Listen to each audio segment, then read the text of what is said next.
Պատրաստում ենք սմբուկով, պղպեղով և կիսաքաղցր սոուսով աղցան։ Սմբուկը մաքրել, թրջել աղաջրում 15-ից 20 րոպե, ապա լավ քամել թղթե սրբիչի օգնությամբ։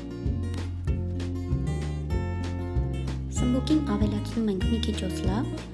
և տապակում ենք մինչև կարմրելը։ Վերցնում ենք գունավոր պղպեղները, որպեսզի մեր աղցանը լինի ավելի հրապուրիչ և կտրատում ենք խորանարդաձև։ Ավելացնում ենք կտրատած կանաչ սոխը և համեմը։ Պատրաստում ենք կիսաքաղցր սոուս։ 2 ճաշի գթալ սոյայի սոուս, 2 ճաշի գթալ ձիթապտղի ձեթ, 1 թեյի գթալ մեղր և 1 ճաշի գթալ կիսաքաղցր ոստրե սոուս։